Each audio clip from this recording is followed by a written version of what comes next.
Les decía, vamos a recibir al dirigente político Pablo Ferreri, ex viceministro de Economía y Finanzas en el gobierno del Frente Amplio. ¿Cómo anda?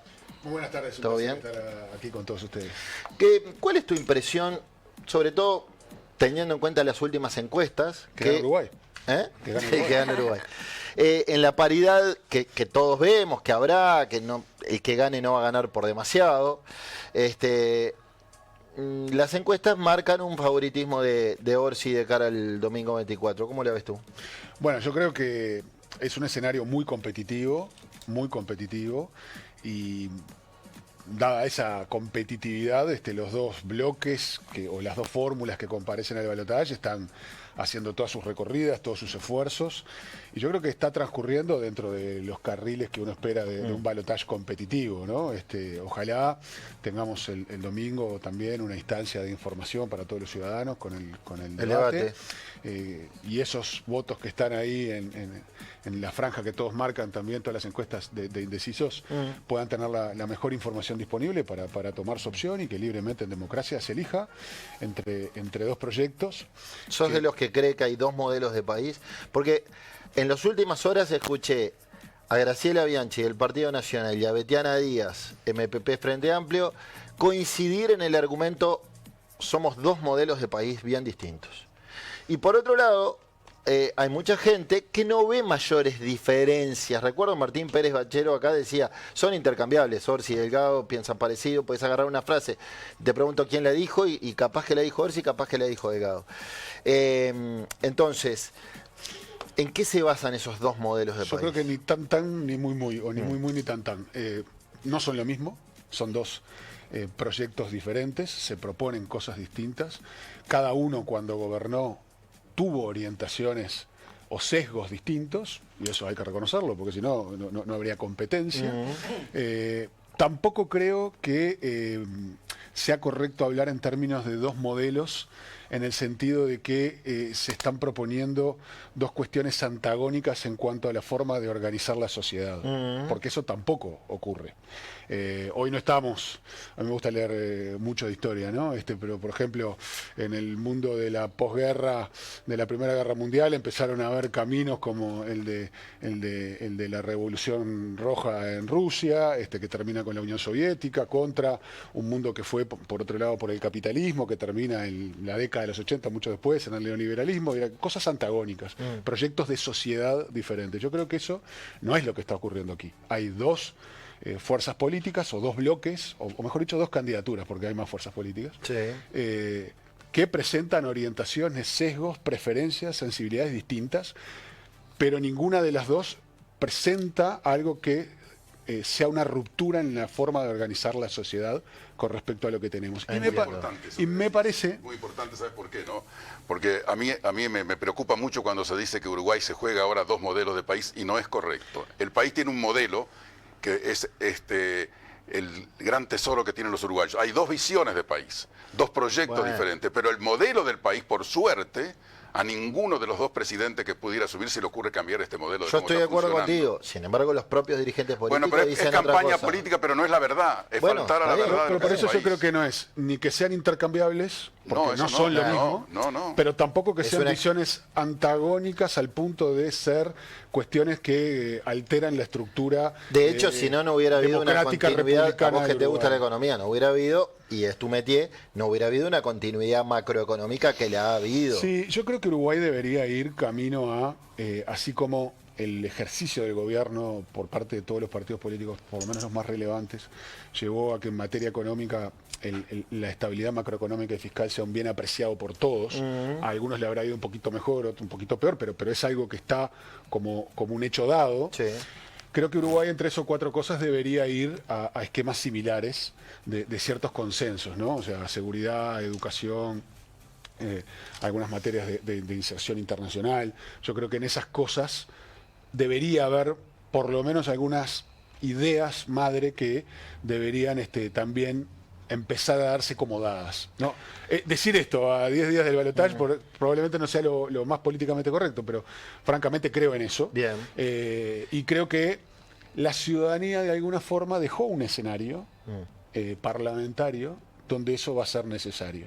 Claramente quien está lo muestran los números, en mejores condiciones de ser mano para convocar a ese diálogo es el Frente Amplio, porque tiene mayoría en una Cámara, porque tiene 48 diputados, precisaría 50 para la mayoría, entonces creo que llega mejor armado De acuerdo. y con un presidenciable, un candidato que tiene una historia de diálogo muy importante en lo que ha sido su actividad política hasta ahora. Yo creo por eso... Bueno, Delgado se jacta de su capacidad de diálogo, es mayor que la de yo Orsi, creo que ahí ¿no? empezamos en lo que son las...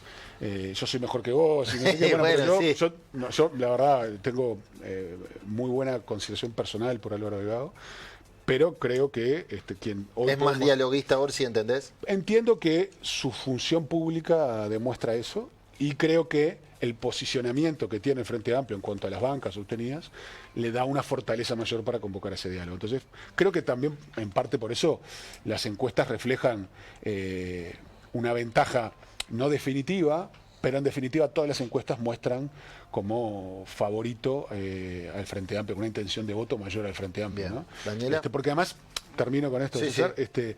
también queda claro que si bien podemos hablar hoy de Frente Amplio o coalición, como se quiere plantear, acá no hay una cosa monolítica. En todas las segundas vueltas, la suma de los partidos que integran la coalición de gobierno no se da aritmética a la hora De acuerdo. votar en las Puede urnas. haber una fuga de votos. Y hoy las encuestas están mostrando que efectivamente está ocurriendo lo que ha ocurrido en todos los balotajes hasta ahora, ¿no? Bien.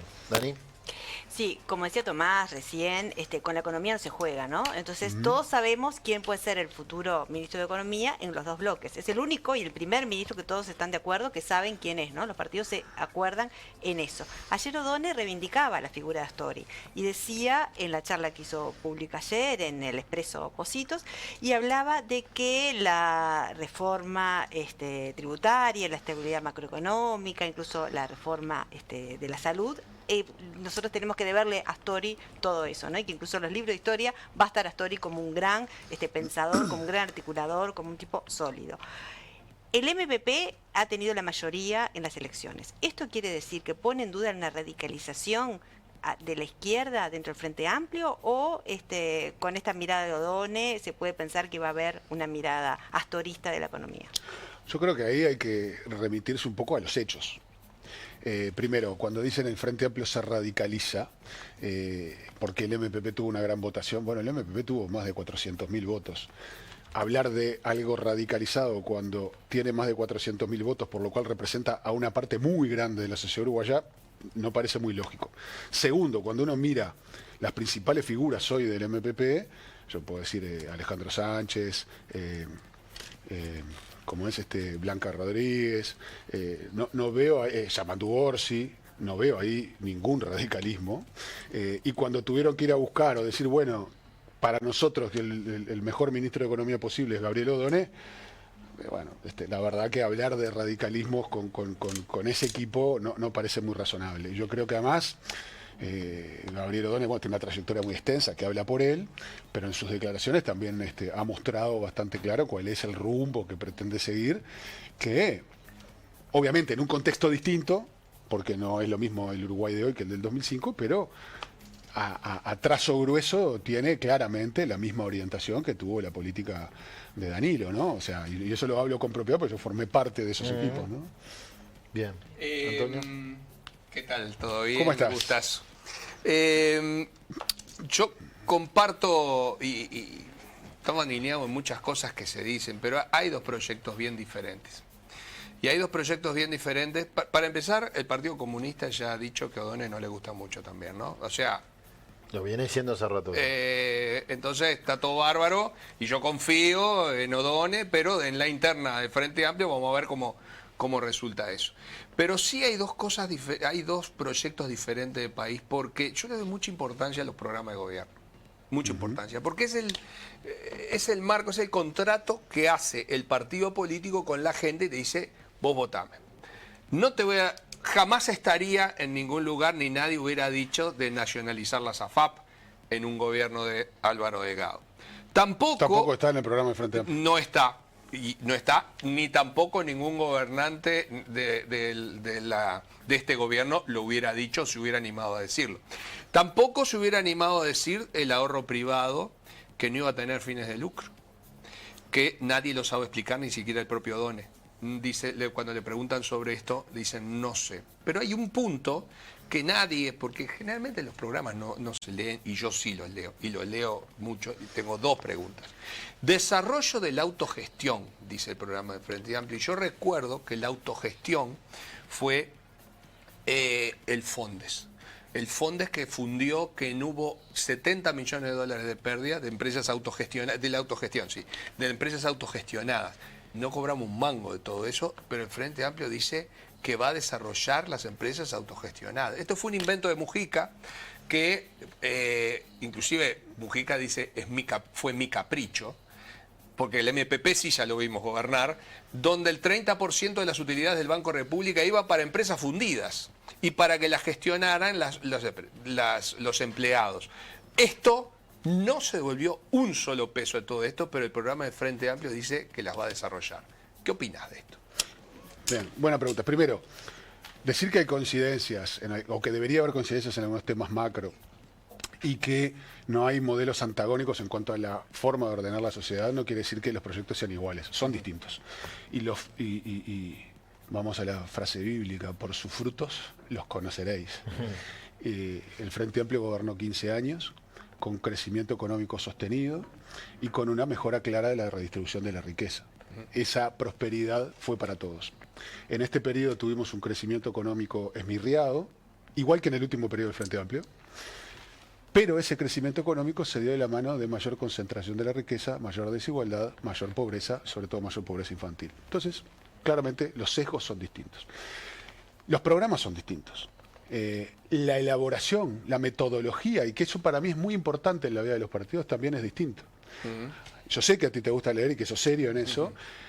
Por suerte, en el caso del Frente Amplio, tuviste un año para leer el programa, porque está pronto desde diciembre del año pasado. Bueno, hubo como 3 o 4, ¿no? No, programa, hay uno aprobado por el Congreso. Pero tuviste un año. Yo para tuve que leer 3. En el caso de la fórmula de Álvaro Delgado, te habrás rebuscado porque sos serio, ahora. Pero lo armaron en un fin de semana medio a las apuradas, ¿no? Con algún recorte y pegue, incluso en algún pedazo, yo también los leo. Sí. Por lo tanto, es distinto la forma en que se plantea en un caso o en el otro. Segundo, y yendo a otra parte de tu pregunta, yo creo que la autogestión es un modelo que puede darse, no creo que eso sea, ni está expresado así en el programa, la parte central de cómo desarrollar la economía. Tú hablabas del 30% de las utilidades del Banco República, si yo mal no recuerdo, ese era el tope que permitía la ley. Sí. No es lo que se destinó a eso. O sea, siempre fue por debajo del tope, bastante por debajo del tope. Sí. Entonces, pero perdimos 70 millones. Que puedan haber iniciativas hacia eso me parece bien, pero yo creo que el corazón, el centro de la política económica, bien. Y en esto creo que sí hay Antonio, consenso, pasa por eso que yo te decía, crecimiento esmirriado en este periodo, crecimiento esmirriado en el último periodo del Frente Amplio, ya tenemos una década de bajo crecimiento, es un problema no momentáneo, sino estructural. Acá el principal tema de la política económica, o uno de los dos principales temas, es cómo hacemos que la economía crezca más. Con estas tasas de crecimiento, ni el proyecto del Partido Nacional, ni el proyecto del Frente Amplio, en el largo plazo, se sustentan. No se sustenta el Uruguay creciendo al 1%. Entonces ahí hay un problema importantísimo, y a eso yo creo que lo ha expresado Done, lo ha expresado Yamandú en todas las entrevistas, está enfocado la mira de las iniciativas del Frente Amplio, que tienen que ir de la mano, como ha hecho tradicionalmente el Frente Amplio en el gobierno, con que esa prosperidad sea compartida. Bueno, yo creo que ahí, en esa parte, en la forma en que se concibe la distribución de esa prosperidad, es donde están las mayores diferencias. Sí, yo te tenía simplemente, a ver si me podés decir, porque en el programa del Frente Amplio hay una frase... Mientras la buscás voy a Fabián. Acá está, debemos llevar adelante políticas de prevención que aborden el impacto de la ideología neoliberal, neoconservadora, patriarcal y colonial que tienen a desvalorizar a los sectores populares, jefe, afrodescendientes, disidencias, infancias y adolescencia como sujetos de estigmación. Te la dejo pasar, porque ¿sabes qué pasa? No, pero te lo contesto. Esto yo no sé quién ¿Pero se cuál lo... es la pregunta? Claro, o sea... ¿Qué es esto? No entendió la frase. ¿Qué es esto? Bueno, ¿Qué es esta Convengamos frase? que ¿Qué es no esta es simple frase? de entender, ¿no? Bueno, hay muchos conceptos en esa Hay frase. muchos Está bien, conceptos. me vas a decir Conceptos que... teóricos que hablan. Si nos dan 2 horas Claro. más de programa, te Claro. explico los conceptos. No, pero lo que sí, yo creo que la orientación de eso tiene que ver con que en Uruguay hay colectivos que tienen niveles de desigualdad flagrantes, pero absolutamente flagrantes. Tratar de disminuir esas desigualdades me parece que es un objetivo importante también como sociedad cohesionada. O sea, en Uruguay, más allá o más acá, pero todos tenemos una preferencia, creo, no todos, pero la mayoría, por sociedades una sociedad fuertemente cohesionada. Y eso, cuando tenés algunos colectivos que están claramente por fuera de eso, bueno, hay que tratar de subirlos al barco. De eso se trata la historia del Uruguay. Fabián. Pablo, justamente estamos hablando de desigualdad y de modelos y de ideología. Durante la pandemia, una etapa muy complicada para el Uruguay, el presidente Lacalle Pou instaló un concepto cuando se definió hacia dónde priorizar la mirada de repente, que era el famoso tema de los Maya Oro, ¿no? Con eso definió a quienes, de alguna manera, cuando aparecieron las primeras necesidades, hacia dónde debía apostar la mirada del gobierno. La pregunta es, ¿un futuro gobierno progresista tiene que cambiar esa mirada? ¿Es un debate ideológico pensar en los Maya Oro versus versus el pelotón, digamos, los que vienen atrás?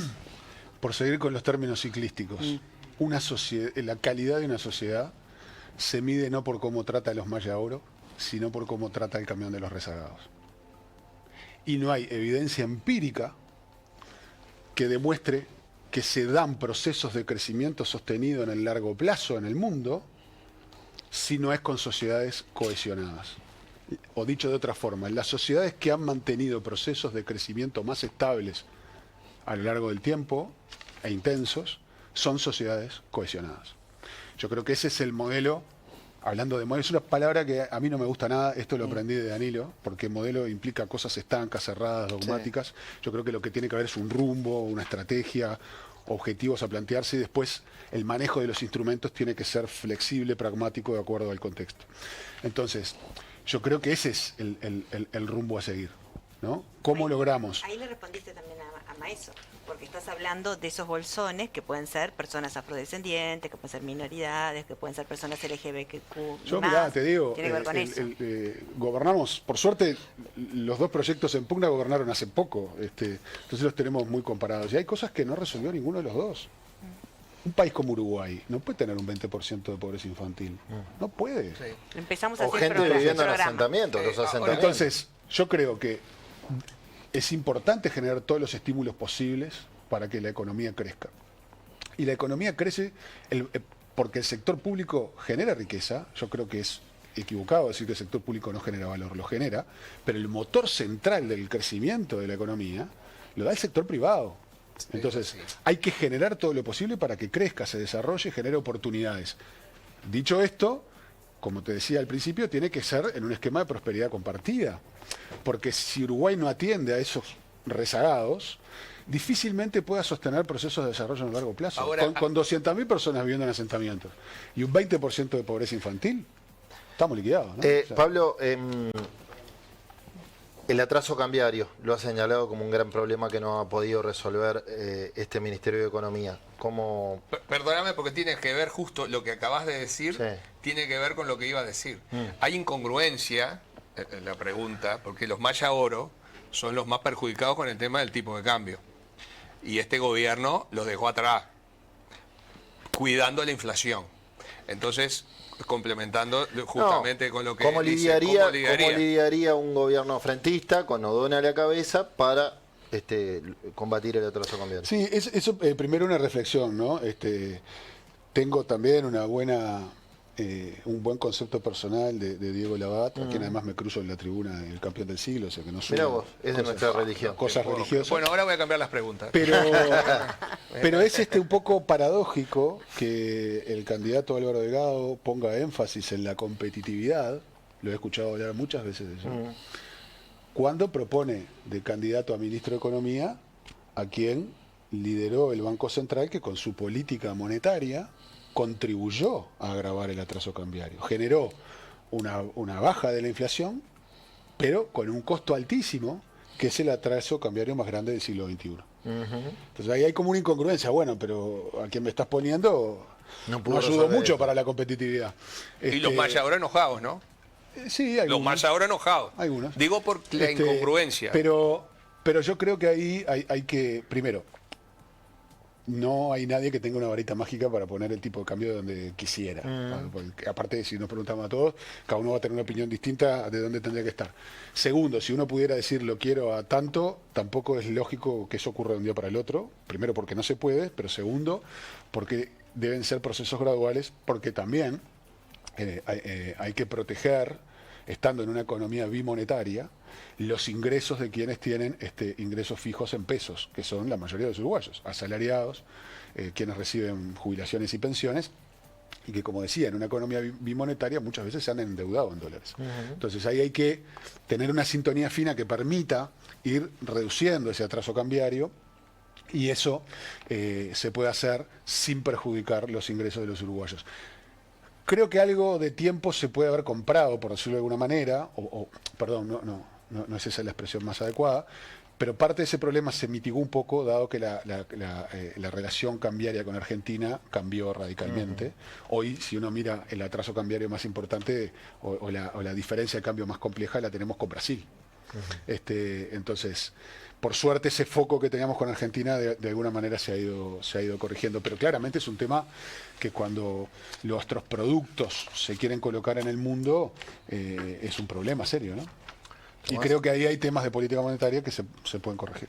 No, solo breve comentario. Para corregir el atraso cambiario y llevar el dólar a lo que dicen los empresarios, la Cámara de la Industria y Unión de Exportadores, hay que devaluar. No hay otra manera de cambiar la cotización del dólar. Ni O'Donnell ni Labat van a devaluar. Ya lo dijeron. No está en el plan, en la agenda, no está devaluar y llevar el dólar a 55 porque se nos va la economía. Pero esto es un comentario que hago. Ahora voy a la pregunta. Sí, pero es que además, es cierto lo que tú decís, Sí. los dos dijeron, pero además que no hay algo que hoy diga en Uruguay ya no funciona, no hay un decreto que diga el dólar vale 55 pesos, entonces no es un escenario real eso. Y No, con por el atraso eso. cambiario siguieron creciendo las exportaciones. Vamos también, a seguir con atraso cambiario. Lo que el país tiene que cambiar son temas de competitividad. Pero yo voy a la pregunta mía concreta. El 1 de marzo asume un nuevo gobierno. Puede ser Orsi, puede ser Álvaro Delgado. Y la gente, ¿no?, que nos está viendo, que nos está escuchando, y la gente que ha seguido la campaña electoral, la gente que tiene problemas se pregunta, ¿no? El que asuma, ¿me va a solucionar los problemas en forma bastante rápida o voy a tener que esperar? Yo que gano 17.000 pesos de jubilación, ¿voy a esperar otra vez 3 años? ¿Sigo con 17.000 pesos? Yo que vivo en un asentamiento hace 20 años, ¿me lo van a arreglar? Yo que soy en una familia de pobreza infantil, para estas cosas se precisa dinero, no hay otra manera de arreglarlo. Después podemos instrumentar los planes. Entonces, ¿qué le decís a esa gente? Bueno, yo creo que hay cosas que se pueden implementar rápidamente. Por ejemplo, Debemos implementarlas rápidamente, como por ejemplo un mejor esquema de transferencias para justamente los hogares donde tenemos pobreza infantil. Solucionar los problemas estructurales del Uruguay no ocurre de un día para el otro. No lo va a hacer Álvaro Delgado y no lo va a hacer Yamandu Orsi, porque no vamos a hacer desaparecer el 20% de pobreza infantil, no vamos a hacer que las 500.000 personas que ganan menos de 25.000 pesos en Uruguay al otro día de que gane quien gane, ganen el doble. Esos son escenarios irreales y nadie está planteando eso. Pero sí creo que hay medidas que hay que empezar a tomar rápidamente para en ese rumbo ir trabajando. Después hay cuestiones de un poco más largo aliento que creo que se van a expresar, gane quien gane, en la ley de presupuesto nacional, que hay que presentarla en junio del 2025, y eso permitirá una agenda de trabajo a lo largo del periodo de gobierno. Y ahí iremos viendo los resultados. Pero, por ejemplo, lo que yo te decía de las transferencias, tiene que ocurrir. En el caso de Yamandu Orsi también se comprometió a otro tema que requiere un esfuerzo presupuestal, que es la seguridad.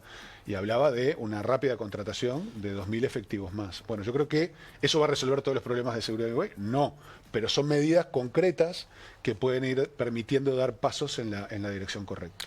El tema impuestos, Pablo. Delgado ha sido conteste en reafirmar que su gobierno no va a aumentar los impuestos. Se ha comprometido públicamente y él mismo marca que no ve el mismo compromiso tan seguro de parte del Frente Amplio. Tiende a pensar Delgado que un gobierno de Orsi va a aumentar los impuestos. Bueno, dos partes en la pregunta o dos partes en mi respuesta. La primera, yo creo que al hacer esa aseveración tan tajante, Álvaro Delgado comete un error. Porque no puede comprometer lo que no depende de él. Por ejemplo, con los cambios del impuesto mínimo global a la renta en el mundo, los regímenes preferenciales de Uruguay tienen que ser revisados. Gane quien gane, porque además Uruguay ya firmó en este gobierno un compromiso internacional, que hizo bien en firmarlo. Entonces, eso puede implicar cambios. Entonces, ahí va a estar incumpliendo su promesa. Segundo, ¿por qué digo además que comete un error? Porque eso cometieron los dos gobiernos anteriores. La Calle dijo que no iba a subir impuestos y lo subió ni bien asumió, cuando, por ejemplo, rebaja el descuento del IVA. El gobierno anterior... Está bien, igual ellos entienden que eso no es un aumento de impuestos. Aumentó el IVA. O sea, tú tenés un IVA del 22, no quiero spoilear. Tenías un descuento de 4 puntos, lo cual hacía que la tasa era de 18, lo sé. Y pasó al 20 porque el descuento... De hecho, ayer Martín Lema acá también decía que no es un aumento de impuestos. Lo explicaba. Ponele, tiene 4 patas, No, ruge, te cola, entiendo. pero no es un león. Pero yo dije los dos gobiernos. Y ahí hablo de mi experiencia hasta personal. En la campaña del 2014 dijimos lo mismo. Y después la realidad nos llevó a tener que aumentar los impuestos. Entonces, la evidencia muestra que prometer lo que no depende solo de ti es un error. Hay que ir a la frase del 68. Basta de realidades, queremos promesas. Queremos promesas. Sí. Y de hecho, ahora que hablaste de promesas incumplidas, me acuerdo de dos, una de cada palo. Vázquez diciendo que iba a bajar creo que el 30% de las rapiñas, terminaron aumentando. La Calle Pou, una de cada lado, ¿no? La Calle Pou diciendo que no iba a subir la edad de jubilación y tampoco pudo cumplir. Como a veces uno puede tener toda la intención, pero la realidad entonces yo te creo lleva por otro lado. que esa aseveración de Álvaro Delgado es equivocada. En segundo lugar, inferir por eso que el Frente Amplio va a aumentar impuestos es otra equivocación. Lo ha dicho Yamandu Orsi, lo ha dicho Gabriel Odone, que sería el ministro de Economía. No está en la hoja de ruta del Frente Amplio aumentar la carga tributaria del Uruguay. Mi opinión personal además es que la carga tributaria del Uruguay está de acuerdo a su nivel de desarrollo relativo, por lo cual no debería ser ni más baja ni más alta, está bien donde tiene que estar. Eso no quiere decir que, y bueno, esta es un poco mi especialidad, los sistemas tributarios son sistemas vivos. Eso puede hacer que en un contexto o en el otro tengas que hacer ajustes sin aumentar la presión tributaria para atender realidades que van cambiando. Por ejemplo, los temas de cambio climático o de contribución con el medio ambiente. Capaz que en un determinado contexto tenés que dar más incentivos a las actividades que cuidan el medio ambiente y menos a los que lo depredan. Cosas que capaz que no pensaste 10 años atrás porque el problema era menor. Bueno, ese tipo de cosas siempre ocurren en los sistemas tributarios. ¿Qué será de Pablo Ferreri si gana el Frente Amplio? Bueno, lo primero, voy a estar muy contento. Está bien. Yo también, si somos campeones uruguayos. Me preguntaron el otro día si cambiaba el triunfo del Frente Amplio por la sexta Libertadores y fue un dilema importante.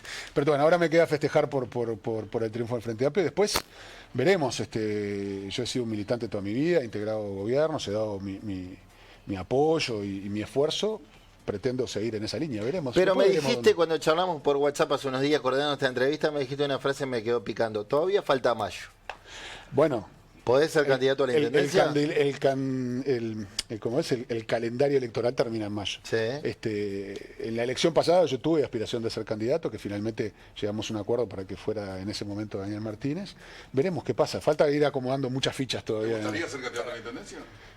O sea, no puedo decir que no porque en la acabo elección de decir pasada que tuve ganas, o sea que pero creo que hoy es una respuesta que no se puede dar porque falta tanto dato. Tiene porte. Pará, porque justo estaba buscando, por eso me distraje. El programa de Frente Amplio. Fer. Volvemos. Vamos para atrás, empezamos la entrevista. Dice fortalecer la... No, pero habla de subir impuestos. No, léelo todo. Por eso, fortalecer la imposición a la renta y al gran capital y al patrimonio con el criterio de progresividad. Sí, y hoy Odone dice, con el objetivo de avanzar en la reducción de la desigualdad, estudiar las formas, para incrementar el aporte fiscal por concepto de dividendos y utilidades, así como los patrimonios y las transferencias patrimoniales de muy alto porte. ¿Sí? ¿Está explicando? ¿Sigo? Bien. y los depósitos en el exterior. Las modificaciones en la política tributaria tendrán como concepto que paguen más los que tienen más riqueza y más ingresos, aliviando carga tributaria a los que menos tienen. O sea que le va a subir a alguno y le va a bajar a otro. Eso es lo que ocurre en los sistemas tributarios. Está perfecto, pero entonces va a subir impuestos. No, y bajar otro. No. O'Donnell hoy lo dijo además, ¿eh? O'Donnell hoy dijo Antonio, que hay margen para subir impuestos a la renta. Yo creo que, y esta capaz que es algo técnico, pero creo que termina siendo político. Cuando se habla de aumentar los impuestos, en realidad lo que estamos hablando es de aumentar la carga tributaria. Y eso que tú leíste, que yo te pedí que lo leyeras todo, lo que habla es de no aumentar la carga tributaria. Dice, aumentemos los impuestos directos para bajar los impuestos indirectos, con una carga tributaria que se mantiene estable. Sí, eso está claro. Bueno, entonces no es aumentar impuestos. Es, algunos, bueno, como diría es aumentar alguno para bajar otro. Sí, bueno, claro. Pero está bien, reconoceme que es un concepto totalmente distinto decir subo uno para bajar otro, manteniendo el equilibrio, que aumentar todo los impuestos. Está clarísimo eso y yo te lo reconozco. Entonces, hay algunos que van a pagar más y otros que se van a ver beneficiados por ese pago. Y en ese equilibrio la presión tributaria en el Uruguay no va a aumentar. Para mí no pero mira, eso fue lo que pasó con la... Adone, ¿qué dijo ayer? Adone dijo a revisar los esquemas de renuncia fiscal, que hay unos 7 puntos del PIB que con la renuncia fiscal se puede ver margen como para adaptar a en esa línea cosas. te comento lo que ocurrió con la reforma tributaria, que fue la que inspiró el cambio. En el 2007 se bajó el IVA y se eliminó el COFIS. La tasa efectiva de la imposición indirecta entre el IVA y el COFIS era del 27,79%. Bajó al 22%. El IVA lo paga el 100% de los contribuyentes. ¿Cómo se compensó eso? Con el IRPF, que lo paga en ese momento, bueno, ahora más o menos, el 30% de los trabajadores. O sea, se benefició a todos y después pagaron el 30% mejores ingresos. Los que ganan más, pagan más. Bueno, ese 2% que bajó el gobierno, en realidad fue a los sectores que tenían más, porque eran los que tenían los que pagaban más. Al revés. El 80% de ese se aumentó el IVA. No, en la reducción del 2%, digo, ¿no? Por eso, en la reducción... porque lo que se redujo 2% fue el beneficio del IVA. Hizo que el IVA pasara del 18 al 22. No. Como todo el mundo... Desde 4 a 2. Tiene... Bueno, por eso. Aumentó el IVA, 2 puntos. En la tarjeta de débito, que eran las personas que de mayores ingresos que le utilizaban. No. Sí, digo, pero además lo dijo hasta el propio presidente. Pero se equivocó. Bueno. Porque basta ver... No, pero hay datos. Basta ver quiénes utilizan en Uruguay las tarjetas de débito y de crédito hoy, que es la enorme mayoría de la población, para ver que entonces el descuento, la reducción del descuento perjudicó a todos. Y por el contrario, se dio un alivio en el IRPF que benefició al 30% que lo paga. Exactamente, el Frente Amplio aplicó una política tributaria a los Robin Hood. El Partido Nacional aplicó una política tributaria a los Hood Robin. Exactamente al revés. Bajó impuestos. Fue la discusión del jueves pasado. Pero no me empiece otra Pero entrevista, además, pero lo último. Esa reducción del 2%, eran 40 millones de dólares. La reducción del IVA y a los jubilados eran 160 millones. Entonces, te está faltando otro cambio tributario, que fue la forma de calcular las bases de prestaciones y contribuciones, que al cambiar su actualización por el índice medio de salarios a pasar a ser por el IPC, hizo que el umbral bajara con respecto a los ingresos y por lo tanto más gente pagara IRPF y la gente que pagara más. ¿Y eso cuánto es? No me acuerdo ahora, pero si tomabas, te llegar los números, te daba cosas relativamente similares. Pablo Ferreri, entonces, ex viceministro del Ministerio de Economía frentista, dirigente político de larga trayectoria. Gracias por esta charla. Ha sido un enorme placer y no puedo dejar de felicitarte. No sé si se ve en la cámara el escudo urinero que preside esta mesa. Sí, así es.